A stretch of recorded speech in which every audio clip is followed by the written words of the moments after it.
त्रिशूल एजुकेशन में आपका स्वागत है। मैं हूं विनोद मिया। आज के टॉपिक में हम डिस्कस करने वाले हैं प्रतिस्थापन प्रभाव और हिग्स का मेथड, जिस विधि से उसने प्रतिस्थापन प्रभाव को मापा। तो सबसे पहले बात कर लेते हैं कि प्रतिस्थापन वस्तुएं क्या होती हैं। तो प्रतिस्थापन वस्तुएं वे वस्तुएं कहलाती हैं जो कि हमारी एक ही आवश्यकता को पूरा करती हैं या एक दूसरे के स्थान पर हम उसको प्रयोग कर सकते हैं, उसका उपभोग कर सकते हैं। तो ऐसी वस्तुएं कहलाती हैं प्रतिस्थापन वस्तुएं। जैसे मेरे हाथ में ये दो पेन है, ठीक है। दोनों का काम क्या है? लिखना। अर्थात ये मेरी दोनों क्या करती हैं? एक ही आवश्यकता को पूरा करती हैं। चाहे मैं इसको रखूं और चाहे मैं इससे रखूं, ये भी लिखने का काम करती है और ये भी लिखने का ही काम करती है। तो इस प्रकार से ये दो पेनें जो हैं अलग अलग ब्रांड की हैं, अलग अलग कंपनियों की हैं, लेकिन काम दोनों का क्या है? एक ही है, और वो काम है लिखना। तो इस प्रकार से ये दो जो पेन है ये प्रतिस्थापन वस्तुओं का उदाहरण हो गई।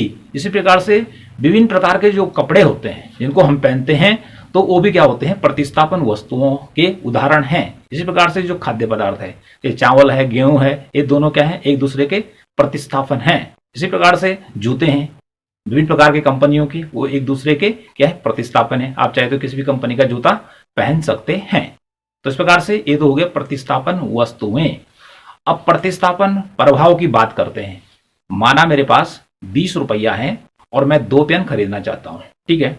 इसका प्राइस है 10 रुपीज, इसका प्राइस है 10 रुपीज। तो 10 की मैंने ए ले ली और 10 रुपीज की ए ले ली, हो गया 20 रुपीज पूरे। तो यहां पर किसी भी प्रकार का प्रतिस्थापन प्रभाव उत्पन्न होने वाला नहीं है। अब कब होगा? कि जब ये जो पेन मेरे हाथ में है इसका प्राइस 10 रुपये रहे और इसका प्राइस घट के 5 रुपये हो जाए, तो ऐसी स्थिति में प्रतिस्थापन प्रभाव उत्पन्न हो जाएगा। क्यों? क्यों ये 10 रुपये की रहेगी और ये हो जाएगी 5 रुपये की। तो ये पेन क्या हो गई? सस्ती होगी, इसकी कीमत में परिवर्तन हो गया, ठीक है। कीमत में क्या हो गया? परिवर्तन हो गया, ये सस्ती हो गई है, अर्थात ये 5 रुपए की हो गई है, तो ये 10 रुपए की रहेगी। तो मैं क्या करूंगा कि इस 10 रुपए की पेन के स्थान पर अब किसको खरीदूंगा? ज्यादा 5 रुपए वाली पेन को। तो इस प्रकार से कीमत घटने से, अर्थात प्रतिस्थापन वस्तुएं एक दूसरे से संबंधित होती है और एक की कीमत पूर्ववत रहती है, जैसे इसकी कीमत है 10 रुपए और इसकी 5 रुपए हो जाती है, तो इसका जो प्रभाव है इस पेन पे पड़ गया। ये पेन हो गई सस्ती और सस्ती होने से इसकी मांग बढ़ जाएगी, मैं इसको ज्यादा खरीदूंगा। तो इस प्रकार से प्रतिस्थापन प्रभाव में क्या होता है कि यदि दो वस्तुएं आपस में संबंधित हैं और यदि एक की कीमत में परिवर्तन हो जाता है, एक की कीमत में परिवर्तन होने का अर्थ क्या है कि एक महंगी हो जाएगी और एक हो जाएगी सस्ती। तो महंगी के स्थान पर आदमी क्या करेगा? सस्ती को खरीदना शुरू कर देगा, उसकी डिमांड बढ़ जाएगी। और इसका उल्टा भी होगा, ठीक है, कि यदि इसका 10 ही रहे, ठीक है, इसका 10 ही रहे और ये 5 रुपए से बदलकर इसका प्राइस 20 रुपए हो जाए, तो फिर क्या होगा? ये सस्ती हो जाएगी। अब इस पेन की मांग क्या हो जाएगी? बढ़ जाएगी। तो इस प्रकार से प्रतिस्थापन वस्तुओं के संदर्भ में क्या होता है कि यदि दोनों वस्तुएं आपस में रिलेटेड हैं और हमारी एक ही आवश्यकता को पूरा करती हैं, तो कीमत में परिवर्तन से, अर्थात एक की कीमत में परिवर्तन से दूसरे की मांग पर जो प्रभाव पड़ता है उसे कहते हैं प्रतिस्थापन प्रभाव। कि मांग घटती है, ये बढ़ती है। तो जैसे मैं बता चुका हूं कि पेन सस्ती हो गई है तो उसकी डिमांड बढ़ जाएगी और जो महंगी है उसकी डिमांड घट जाएगी। ओके, तो ये हो गया प्रतिस्थापन प्रभाव। अब बात करते हैं प्रतिस्थापन प्रभाव को मापने का हिग्स मेथड। तो हिग्स का जो प्रतिस्थापन प्रभाव मापने का मेथड है वह है हिग्सियन सब्स्टिट्यूशन इफेक्ट, या उसे कहते हैं हिग्स का प्रतिस्थापन प्रभाव। तो एक उदाहरण के द्वारा इसको भी यहां पर और ज्यादा सरल शब्दों में समझ लेते हैं कि हिग्स ने प्रतिस्थापन प्रभाव को कैसे मापा। माना बात, किसी उपभोक्ता के पास 32 रुपया है और अगर वो उसका बजट है या उसको मौद्रिक आय कहेंगे कि उसके पास ओनली 32 रुपीज है और वह दो प्रतिस्थापन वस्तुएं खरीदता है, ठीक है। जैसे गेहूं और चावल एक दूसरे की प्रतिस्थापन है, चाहे आप गेहूं खाएं और चाहे आप क्या खाएं? चावल खाएं, कोई असर नहीं पड़ने वाला है, ठीक है, कि दोनों ही से हमारा पेट भरने वाला है, दोनों से ही हमें एनर्जी मिलेगी। ऐसा नहीं कि चावल से एनर्जी मिलेगी और गेहूं से नहीं मिलेगी। तो हम एक साथ भी यूज कर सकते हैं, ठीक है, और इसको अलग अलग भी खा सकते हैं। हिग्स मेथड में क्या होता है कि हम दोनों वस्तुओं को मिलाकर चलते हैं, कॉम्बिनेशन में दोनों वस्तुओं को हमें लेना पड़ता है, ऐसा उसने बताया है। अब देखिए, गेहूं का प्राइस है 16 रुपए पर केजी, और सेम प्राइस क्या है चावल का भी है 16 रुपए पर केजी। तो इस प्रकार से 1 किलो चावल खरीदा उसने 16 रुपए में, और 1 किलो गेहूं खरीदा उसने 16 रुपए में, तो 16 दूने 32, बजट हो गया पूरा। ओके, तो यहां पर अभी प्रतिस्थापन प्रभाव उत्पन्न नहीं होगा, क्योंकि दोनों का जो प्राइस है वो सेम है 16 रुपया। तो ऐसे में क्या है कि 16 रुपए में वो उपभोक्ता इसको भी खरीद सकता है और इसको भी खरीद सकता है। ओके, अभी कोई इफेक्ट नहीं पड़ने वाला। अब देखिए प्रतिस्थापन प्रभाव कैसे उत्पन्न होता है कि गेहूं का, या एक्स गुड्स भी लिखा मैंने यहाँ पे दूसरे टर्म्स में, कि प्राइस घटकर 8 रुपए पर केजी हो जाता। पहले गेहूं मिल रहा था 16 रुपए में 1 किलोग्राम, अब उसका कीमत घट जाता है और वो हो जाता है 8 रुपए पर केजी, अर्थात 1 किलोग्राम अब 8 रुपए में मिलेगा। ओके, और चावल का प्राइस 16 रुपए पर केजी रहता है, तो अब क्या होगा, ये 16 रुपए में 1 किलो मिलेगा, और गेहूं कीमत घटने के कारण 8 रुपए में मिलेगा। तो होगा क्या कि व्यक्ति चावल के स्थान पर गेहूं की डिमांड को बढ़ा देगा, गेहूं ज्यादा खरीदेगा, किस लिए, रोटी खाने के लिए। दूसरा यहां पर क्या होगा कि देखिए 16 रुपए से घटकर गेहूं हो गया 8 रुपया, तो 16 रुपए मिल रहा था 1 केजी, और अब मिल रहा है 8 रुपए में 1 केजी, तो बचत कितनी हो रही है, 8 रुपए की बचत हो रही है। अर्थात उसको अब जो गेहूं है 8 रुपए मिल रहा है, पहले 16 रुपए मिल रहा था, 16 में से 8 घटा दो 8, तो 8 रुपए की उसको क्या हो गई है, बचत हो गई है। ठीक है, इस प्रकार की जो बचत होती है उसे कहते हैं रियल इनकम, या इसको कहते हैं वास्तविक आय। तो यहां पर हिक्सी ने क्या कहा कि यदि कीमत घटने से जो ये वास्तविक आय जो बढ़ रही है उसकी, ठीक है, जो 8 रुपए उसकी बचत हो रही है, ठीक है, उससे वापस लेने हैं, उससे क्या करना है, वापस ले लेना है, कि जिससे कि वह यहां पर 2 केजी ना खरीद सके, उसको क्या करना है, 1 केजी के स्थान पर ही खड़ा रखना है। ओके, कुल मिला के 8 रुपए उससे ले लेंगे कीमत घटने की अवस्था में। तो यहां पर गेहूं की कीमत घट गई, ठीक है, तो अब उसका काम 16 रुपए तो यहां खर्च करेगा, ठीक है, और 8 रुपए इस पे खर्च करेगा। ओके, तो 16 कितने होते हैं, 8 से 14, 24 रुपए में उसका काम चल जाएगा। ओके, तो इस प्रकार से 8 रुपए लेना, कीमत घटने पर 8 रुपए वापस ले लेना, जिससे कि उसका संतुष्टि का जो स्तर है पहले के बराबर बना रहे। ओके, ये तो कीमत घटने की स्थिति में हो गया। और कीमत बढ़ने की स्थिति में क्या होगा, आप देखिए गेहूं भी ले रखा है, चावल भी लेकर आएगा, 32 रुपए उसका बजट है, 16 दोनों का प्राइस है पर केजी, तो यहाँ पे बराबर मात्रा लेगा, 32 रुपए उसके खत्म हो गए। लेकिन गेहूं का प्राइस 16 की जगह 32 हो गया, ठीक है, डबल हो गया। तो ऐसी स्थिति में क्या होगा कि अब गेहूं महंगा हो गया है और चावल सस्ता हो गया है, तो व्यक्ति क्या करेगा, गेहूं के स्थान पर चावल को खरीदेगा, गेहूं के स्थान पर चावल को खरीदेगा, क्योंकि चावल सस्ता हो गया। और जब भी किसी वस्तु का मूल्य घटता है तो उसकी मांग बढ़ती है, ऐसा कौन कहता है, मांग का नियम कहता है। और इसके विपरीत जब किसी वस्तु का मूल्य बढ़ता है तो उसकी मांग घटती है। तो पहले इसका घटा, ठीक है, तो इसकी मांग घटी थी और इसकी बढ़ी थी। अब क्या हो रहा है, इसका बढ़ गया है मूल्य, तो इसकी मांग क्या होगी, अब बढ़ेगी, क्योंकि इसकी कीमत बढ़ चुकी है और इसका मूल्य घट चुका है। तो ऐसी स्थिति में इसकी मांग बढ़ने वाली है। लेकिन हिक्स क्या कहता है कि देखिए 16 में 1 केजी खरीदा, 32 में आ गया, तो 32 में क्या करेगा कि उसका टोटल बजट तो 32 रुपया है, ठीक है, तो यहाँ पे उसको आधा किलो खरीदना पड़ेगा। तो वो चाहता है कि वो 16 रुपए के बराबर था 1 केजी ही खरीदे, वो कि वह 1 केजी ही खरीदे, जिससे कि उसका जो यहाँ पर संतुष्टि का लेवल है, स्तर है, यहाँ पर बराबर बना रहे। तो ऐसे स्थिति में पैसों की क्या हो जा रही है, कमी हो जा रही है। तो 32 रुपए पूरा करने के लिए उसको 16 रुपए यहाँ पर दे दो उसको, ठीक है, उसको 16 रुपए देने की बात कर रहा है, जिससे कि उसका संतुष्टि का स्तर कम ना हो। तो देखिए 16 रुपए तो ऑलरेडी उसके पास है, 16 रुपए और दे दे 32 रुपया, ठीक है। तो इस प्रकार से अब 32 रुपए में वो 1 केजी खरीद लेगा, ठीक है। तो 1 केजी खरीदे, अर्थात एक बार में हमने उससे 8 रुपया ले लिए कि जब कीमत घटने से उसके पास जो बचत हो रही थी उससे पैसे वापस लेना, ठीक है। और यदि कीमत बढ़ती है तो ऐसी स्थिति में कि वो 1 किलो ही खरीद सके, क्योंकि यहाँ 32 हो गया, ठीक है, 16 रुपए उसके पास ऑलरेडी है, तो 1 किलो खरीदने के लिए उसको 16 रुपए एक्स्ट्रा देना है, ठीक है। यहाँ पे जोड़ दिया 16 रुपए ऑलरेडी है, 16 रुपए और दे दिया, 32 रुपया दे दिया। तो कीमत घटने पर 8 रुपए ले लिए और कीमत बढ़ने पर 16 रुपया दे दिया। पता उसका हिसाब बराबर कर दिया कि जिससे कि वह गेहूं की बराबर मात्रा को खरीद सके। तो ऐसा उसने क्यों किया? ये उसने यहां पर प्रतिस्थापन प्रभाव को ज्ञात करने के लिए किया है। ओके, तो इस प्रकार से कुछ पैसे वापस लेना, ठीक है, और यदि उसके पास कमी पड़ रही है और फिर उसको उतने पैसे दे देना। तो उसके लिए उसने एक शब्द का प्रयोग किया है, एक वाक्य का प्रयोग किया है। उसे कहा उसने आय में क्षतिपूरक परिवर्तन। क्या कहा उसने उसको? आय में क्षतिपूरक परिवर्तन करना है कि जिससे कि उपभोक्ता का जो संतुष्टि का लेवल है वो यहां पर जितना था यहां पर भी उतना ही बना रहे।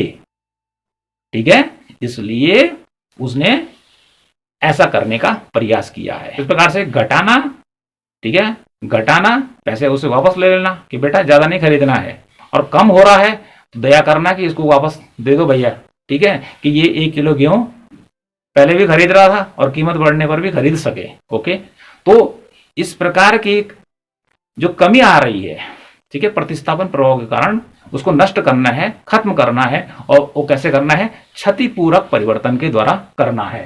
तो इस प्रकार से ये तो हो गया आपका उदाहरण के द्वारा, किस रूप में? अंकों के माध्यम से, प्राइस के माध्यम से हमने बताया। लेकिन जो हिग्स का दृष्टिकोण है, हिग्स का जो दृष्टिकोण है वो है क्रमवाचक दृष्टिकोण, ऑर्डिनल थॉट्स है। उसने ये नहीं कहा कि यहाँ पे 1 किलो गेहूं लेने से कितना या 1 किलो चावल लेने से कितना संतुष्टि मिलेगी। उसने कहा कि हम तुष्टिगुण को नहीं माप सकते हैं, क्योंकि मार्शल तो कह रहा था कि हम तुष्टिगुण को माप सकते हैं। इसने कहा माप नहीं सकते, हम क्रम दे सकते हैं कि इसकी तुलना में ए ज्यादा देगा या इसकी तुलना में ए ज्यादा देगा। ओके, ए ज्यादा देगा बी की तुलना में, बी देगा सी की तुलना में। इस प्रकार से हम तुलना करके तुष्टिगुण को जान सकते हैं, क्योंकि तुष्टिगुण महसूस करने वाली बात है। महसूस करने वाली बात है कि जैसे गेहूं खा दिया हमने, आटा, रोटी खा दी, चावल खा दिया, भात खा दिया, कितना आनंद मिला पता नहीं चलेगा। ठीक है, कोई उसका मीटर का पैमाना नहीं है, लीटर का नहीं है, ठीक है, किलोग्राम का नहीं है, उसको केवल मन ही महसूस कर सकता है। ओके, तो इस प्रकार से उसने इस प्रकार से नहीं समझाया है कि तो मैं आपको आसान भाषा में समझाने के लिए कर रहा हूं। अब इसी बात को जो उसने सही ढंग से समझाया है वो उसने रेखा चित्र पर समझाया है। ओके, अब इसको रेखा चित्र पर समझना है। इस एक्स अक्ष पर आप लिखेंगे एक्स वस्तु, ठीक है, वस्तु का नाम है एक्स वस्तु, वहां मेरा गेहूं लिखा था। यह हो गया वाई वस्तु, चावल लिखा था। ओके, व्यक्ति के पास कितने हैं? 32 रुपीज है। एक बजट लाइन यहां से, ठीक है, ड्रॉ करनी है इधर की तरफ। हम पहले लगा चुके हैं बी और बी, ये एक बजट लाइन हो गई। ठीक है, कि इस बजट अर्थात इसके अंदर कोई व्यक्ति क्या कर सकता है? गेहूं और चावल अर्थात वाई और एक्स गुड्स की क्या कर सकता है? वस्तुओं को खरीद सकता है। दोनों के कॉम्बिनेशन में, अलग अलग नहीं खरीदेगा, दोनों के कॉम्बिनेशन में दोनों को खरीदेगा। ओके, इसलिए रेखा चित्र पर 2 ही वस्तुओं को दर्शाया जाता है।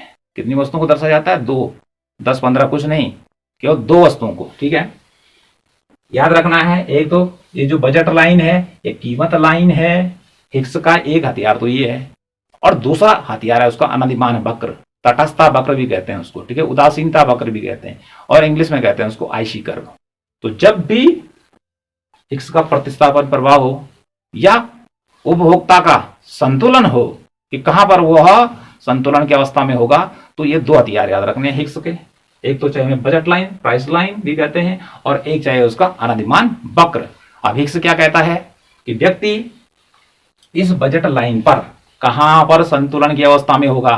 तो कहता है कि जहां पर इस अर्थात प्राइस लाइन को अनधिमान वक्र छुएगा, स्पर्श करेगा, वहां पर उपभोक्ता संतुलन की अवस्था में होगा। तो आप कहीं पे भी इसको अर्थात यहां पे कराओ, यहां पे कराओ, वो सब जगह बराबर संतुष्टि को मानकर चलता है। ओके, लेकिन आप यहां पे ले लेंगे थोड़ा सा ऊपर, ठीक है, और हमने ये आईसी कर्व ले लिया। ओके, आप ये हमारा आईसी कर्व यहां पर इसको टच कर रहा है यहाँ पे। ओके जी, यहां पे तो आईसी कर्व जाएगा भी नीचे, लेकिन बनाने का सरल तरीका बता रहा हूं कि पहले यहां पे उसने इस आईसी कर्व ने इसको अर्थात बजट लाइन को यहां पे स्पर्श किया, और यहां से हम क्या करेंगे, इधर को लाइन खींची और इधर को नीचे किया, तो यहाँ पे लिखेंगे y, अर्थात हम y गुड्स की मात्रा को खरीद रहे हैं, और यहाँ पे लिखेंगे q, ये सांकेतिक अक्षर है। अब देखिए ये जो आईसी कर्व है, ठीक है, इन डिफरेंस कर्व है, ये कर्व यहां पर इस पॉइंट पर क्या कर रहा है, इस पॉइंट का नाम लिख लेते हैं ई, ठीक है, बजट लाइन को स्पर्श कर रहा है, वो भी ऊपर से करेगा, नीचे से नहीं, ऊपर से करेगा। तो यहां पर उपभोक्ता का पहला संतुलन, यहां पर उसको संतुष्टि मिल रही है कितना, वाई गुड्स से यहां से लेकर यहां तक, ये जितना बड़ा लंबा दंड है, और एक्स वस्तु से इतना, इन दोनों के कॉम्बिनेशन से, अर्थात वाई वस्तु के और एक्स वस्तु के इतनी मात्रा और इसकी इतनी मात्रा खरीदने से उसका संतुलन का बिंदु यहां पर है, जहां पर कि आईसी कर्व इसको क्या कर रहा है, छू रहा है, स्पर्श कर रहा है, टच कर रहा है। तो ये पहला संतुष्टि का बिंदु है। ओके जी। अब उसने क्या बोला, जैसे हमने कहा कि कीमत घटने से क्या होता है कि वस्तु सस्ते में मिल जाती है, तो जब कोई चीज सस्ती हो जाती है तो ऐसे में व्यक्ति की वास्तविक आय बढ़ जाती है। तो ऐसे स्थिति में क्या होगा कि जो ये वाला है, ठीक है, ये वाली जो बजट रेखा है ये इधर को चली जाएगी, ठीक है, वास्तविक आय बढ़ने, अभी क्या होगा कि व्यक्ति इधर से अर्थात यहां तक खरीद सकता है, ठीक है, इधर की तरफ वस्तु को क्या कर सकता है, क्रय कर सकता है इधर की तरफ, ठीक है। यहाँ बी हो गया, यहाँ पे लिख देते हैं B1।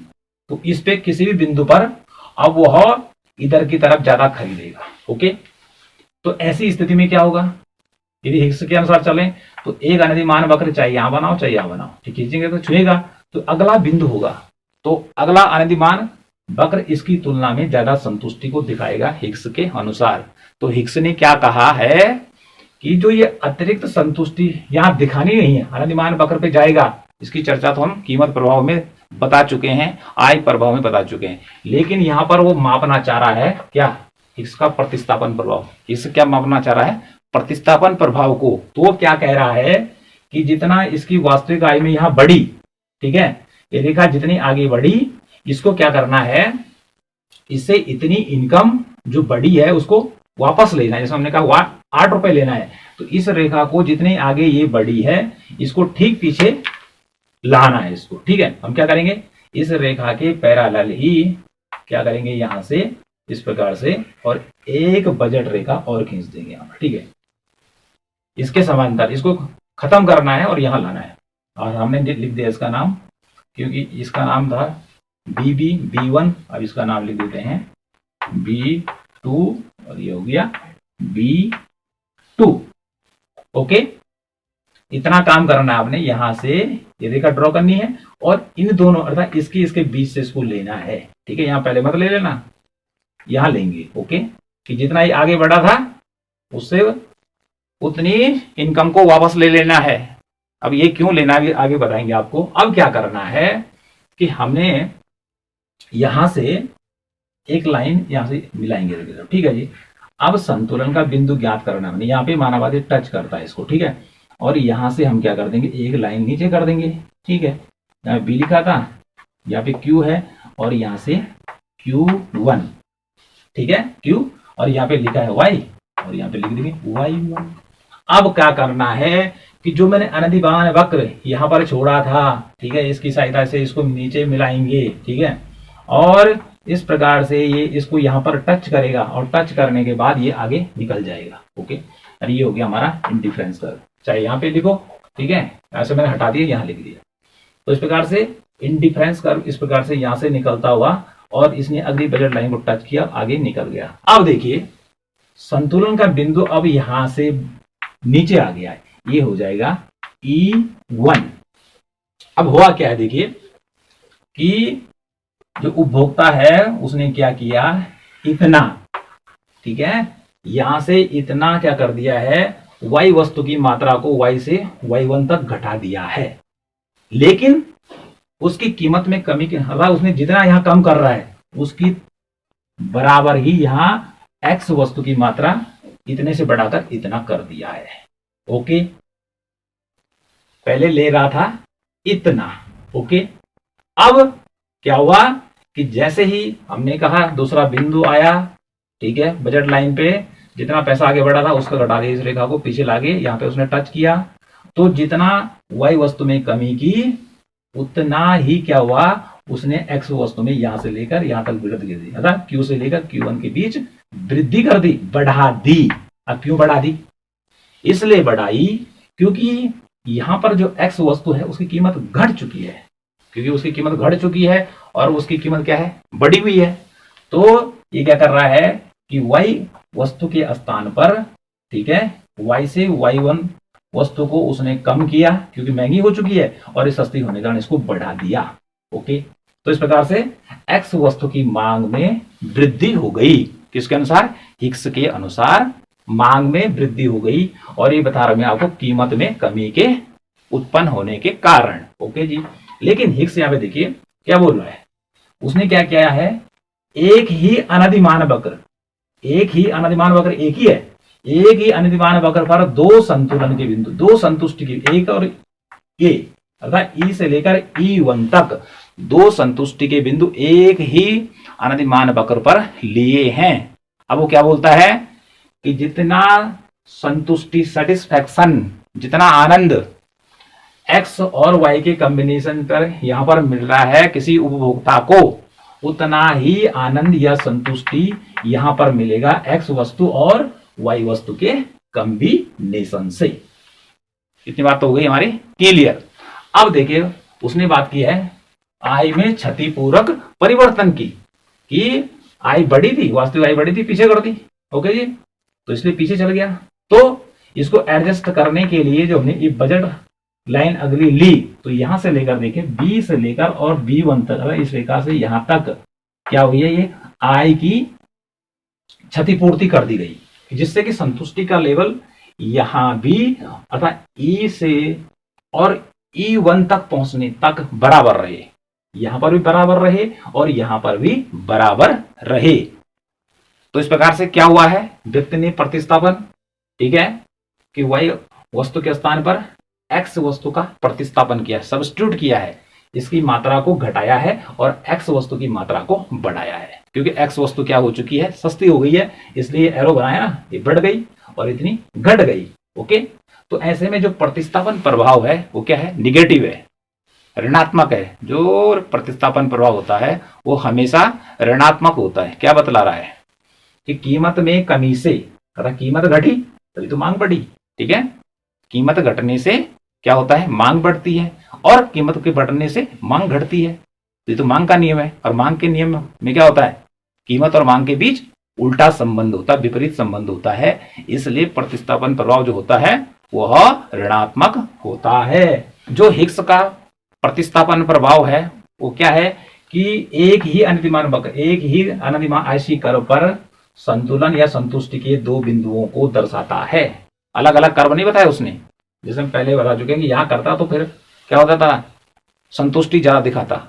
तो उसने कंपेयर किया कि जितनी संतुष्टि पहले मिल रही थी उतनी संतुष्टि ही बाद वाले बिंदु पर भी बनी रहे, चाहे वो ई से लेकर E1 बिंदु के बीच वस्तु का क्या हो गया, y वस्तु के स्थान पर x वस्तु का क्या हो गया, प्रतिस्थापन हो गया।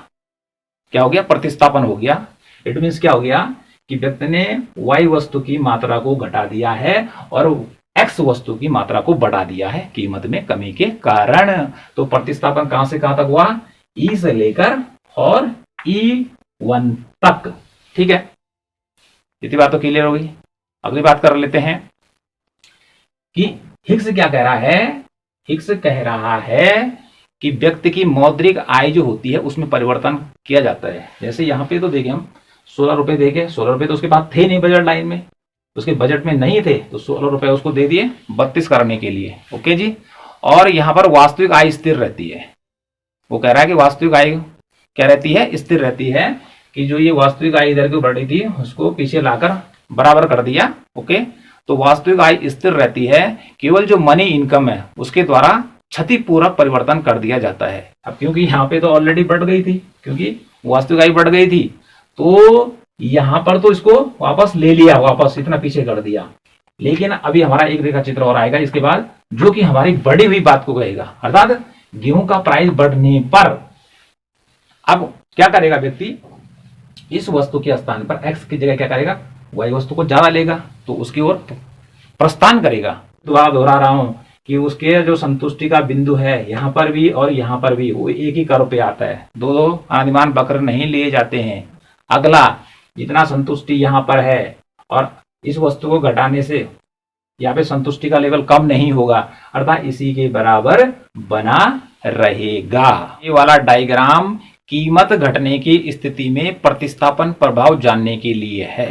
ओके, अब यदि वस्तु की कीमत बढ़ती है तो उसका रेखा चित्र क्या होगा, दूसरा होगा, और वहां पर हिग्स के अनुसार प्रतिस्थापन प्रभाव को किस प्रकार से ज्ञात किया जाएगा उसको इस डायग्राम पर हम देखेंगे। तो पहले बता चुका हूं कि प्रतिस्थापन प्रभाव को ज्ञात करने के लिए उसने एक सेंटेंस का यूज किया है कि आय में क्षतिपूरक परिवर्तन। तो कीमत बढ़ने पर क्या होगा, व्यक्ति की इनकम कम हो जाएगी। तो उसने क्या कहा है कि इनकम यदि कम होती है और उसका सेटिस्फैक्शन का लेवल कम होता है, संतुष्टि का स्तर गिरता है, तो उसे आय में क्षतिपूरक के रूप में उतने रुपये दे दिए जाएं जिससे कि वह पहले के बराबर जितना संतुष्टि पा रहा है उस स्तर पर बना रहे।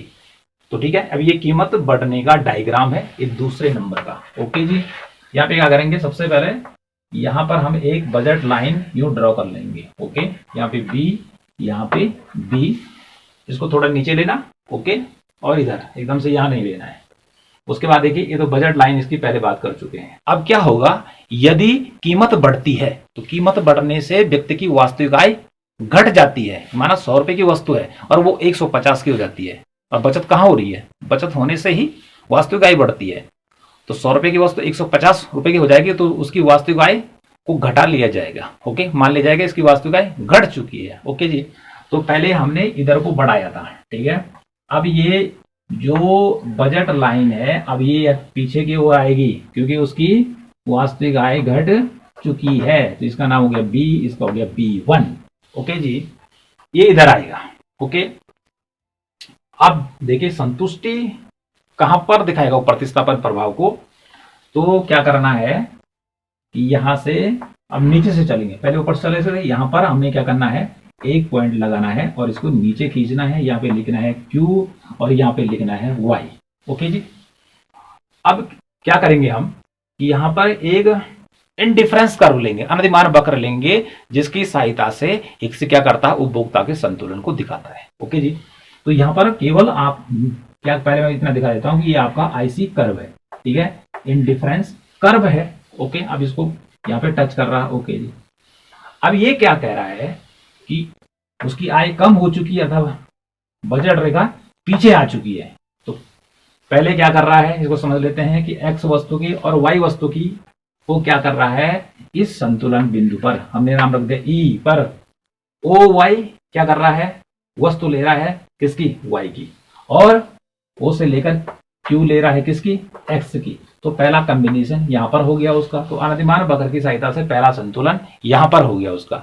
इफ अब क्या होता है कि प्राइस क्या होता है कि X का बढ़ जाता है और Y का घट जाता है, घट जाता है, X हो जाती है महंगी और Y हो जाती है सस्ती। तो ऐसे में क्या करेगा व्यक्ति कि X से शिफ्ट हो गए, कहां पे जाएगा, Y को ज्यादा खरीदेगा। ओके, तो इसलिए उसकी जो ये रेखा मैंने बनाई थी यहाँ पे बजट की, पीछे आ गया। पीछे होने पर क्या हो गया, अब उसके पास इतना पैसा है ही नहीं कि वह संतुष्टि के इस लेवल को बनाए रखने के लिए इसकी उतनी मात्रा को खरीद सके। तो जिसमें मैंने बात की थी कि उसको 16 रुपए देने अब, ठीक है, कि जिससे कि वह गेहूं को पुनः 1 किलो खरीद सके, क्योंकि गेहूं का प्राइस 32 रुपए हो गया था। तो अब उसको क्या करना है, इसके बराबर था जितना उसको प्राइस से लॉस हो रहा है उतनी पैसा उसको देना है कि जिससे कि वह पूर्ववत संतुष्टि के लेवल पर रह सके। तो इतना पैसा जब उसको देंगे तो उसे कहेंगे आय में क्षतिपूरक परिवर्तन, कंपनसेटिंग वेरिएशन इन इनकम। अब क्या होगा, अब क्या करना आपने, कुछ ज्यादा नहीं है, यहां से इन दोनों के बीच एक बजट लाइन और लेनी है और इस बजट का नाम लिख देंगे B2 और ये हो गया B2। ओके जी, पहले अंदर आई थी, अभी बाहर की ओर जाएगी।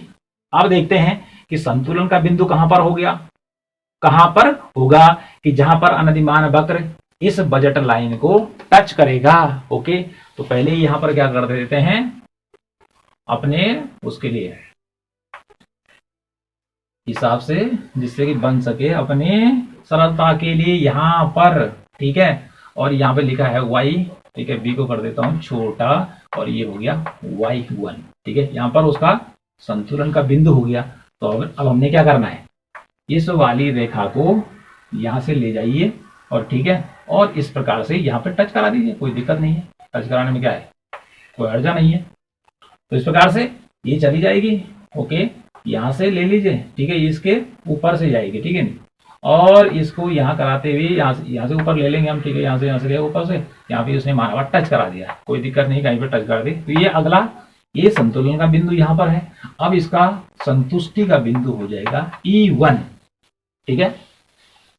तो अब क्या होगा कि व्यक्ति ने क्या किया, यहां से लेकर, और जब यहां पहुंच रहा है इस संतुलन के बिंदु पर, तो अब कॉम्बिनेशन देखिए, वाई वस्तु ले रहा है कितना, यहां से लेकर और यहां तक, ओके जी, और एक्स गुड्स ले रहा है यहां तक। ओके, यहां पर Q1 हो गया। ओके जी, तो ये कॉम्बिनेशन हो गया उसका Q1 का, ठीक है। यहां पे Q1 हो जाएगा।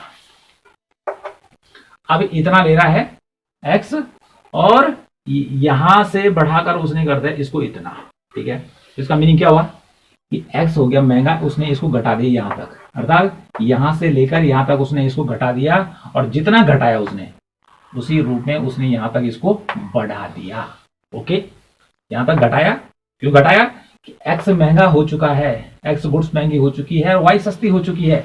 तो प्रतिस्थापन क्या करेगा व्यक्ति, x वस्तु के स्थान पर y वस्तु को लेगा, ठीक है।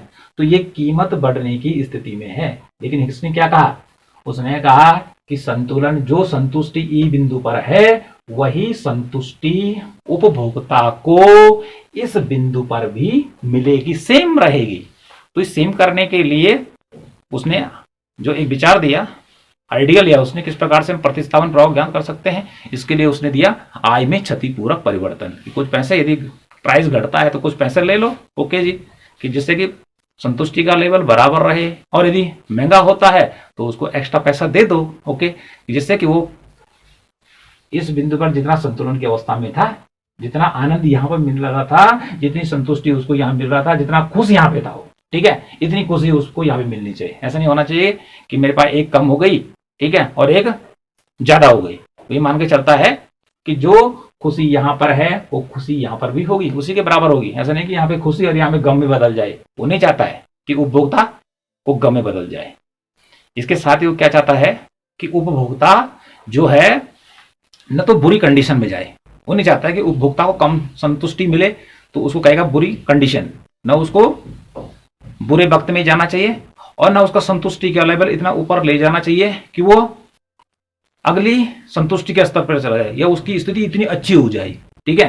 तो कहने का अर्थ है कि न उसकी स्थिति बहुत खराब करनी है और ना बहुत अच्छी करनी है, पूर्ववत बनाए रखना है कि संतुलन जो पहले था उसका उतना ही रखना है, ना उसको ज्यादा अच्छा करना है और ना उसको ज्यादा बुरा करना है।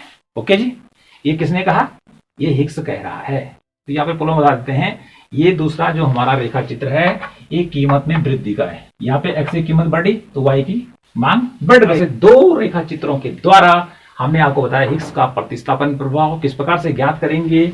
यहाँ पर यहाँ से लेकर था इसका हिग्स का प्रतिस्थापन प्रभाव, जिसमें उसने y को कम किया और x को बढ़ा दिया। यहाँ पे महंगाई की स्थिति में क्या हो गया, उल्टा हो गया। व्यक्ति ने यहाँ से प्रतिस्थापन प्रभाव कहाँ की ओर चला गया, ई से वह E1 की ओर बढ़ गया है। तो ई से E1 तक पहुंचना ही उसका प्रतिस्थापन प्रभाव कहलाएगा। यह है मूल्य बढ़ने की स्थिति में, ठीक है। और ये वाला नीचे को आएगा यहां से लेकर यहां तक, तो ये हो गया मूल्य घटने की स्थिति में। तो ये तो है प्रतिस्थापन मापने का हिग्स मेथड, या उसको कहते हैं हिग्सियन सब्स्टिट्यूशन मेथड। तो मेन बातें इसकी क्या है, जो यहां पर आ रही है, हिग्स क्या करता है, जो वास्तविक आयु मूल्य के घटने से क्या हो रही है, बढ़ रही है, या मूल्य के बढ़ने से घट रही है, उसको कांस्टेंट रखता है, स्थिर रखता है, ये मानता है वो, ठीक है। केवल मौद्रिक आय मनी इनकम चेंज की जाती है। दूसरा पॉइंट हो गया, एक उसने क्या कहा कि संतुष्टि के बराबर लेवल को बनाए रखने के लिए, ठीक है, उसको यदि वो बुरी कंडीशन में जाता है ये बहुत अच्छी कंडीशन में जाता है। तो ऐसी स्थिति में उसको क्या करना है, आपने क्षतिपूर्वक आय के द्वारा उसके संतुलन बिंदु पर बनाए रखना है। उसको तो न ज्यादा ऊपर फेंकना है, ठीक है, और ज्यादा नीचे फेंकना है। ज्यादा ऊपर चला जाएगा तो आसमान में चला जाएगा, और ज्यादा नीचे फेंकेंगे तो ठीक है खाई में चला जाएगा। इसलिए बीच बीच में रखो, जिससे कि वो ना तो बुरी कंडीशन में जाए और ना बहुत ही अच्छी कंडीशन में रहे, उसको संतोष पहले की भांति मिलता रहे। कौन मान रहा है ऐसा? मैं नहीं, हिक्स का विचार है। किसका विचार है? हिक्स का विचार। अगला क्या होता है कि जब भी क्या होता है प्राइस कम होता है तो वास्तविक आय बढ़ती है। तो वास्तविक आय बढ़ने से क्या होता है, व्यक्ति की परचेजिंग पावर बढ़ती है, क्रय शक्ति बढ़ती है कि 100 रुपए की वस्तु हमारे पास मिल गई 50 रुपए की। ओके, तो अब क्या हो सकता है, हमारी परचेजिंग पावर बढ़ गई। पहले हम एक वस्तु को जहां 100 रुपए में खरीद रहे थे, अब सस्ती हो गई 100 रुपए से घटकर 50 रुपए। तो अब हम क्या कर सकते हैं, 100 रुपए में 2 वस्तुएं खरीद सकते हैं। तो इस प्रकार हमारी परचेजिंग पावर बढ़ जाती है। ओके जी। और प्रतिस्थापन वस्तुएं हमने आपको बता चुकी, प्रतिस्थापन वस्तुएं क्या होती हैं, और प्रतिस्थापन वस्तुएं यदि एक की कीमत में परिवर्तन होता है तो दूसरे की मांग पर क्या प्रभाव पड़ता है, और साथ ही यहाँ पे बता दिया हिक्स का मेथड। ठीक है, पहला वाला बता दिया कि कीमत घटने की स्थिति में क्या होगा और कीमत बढ़ने की स्थिति में क्या होगा।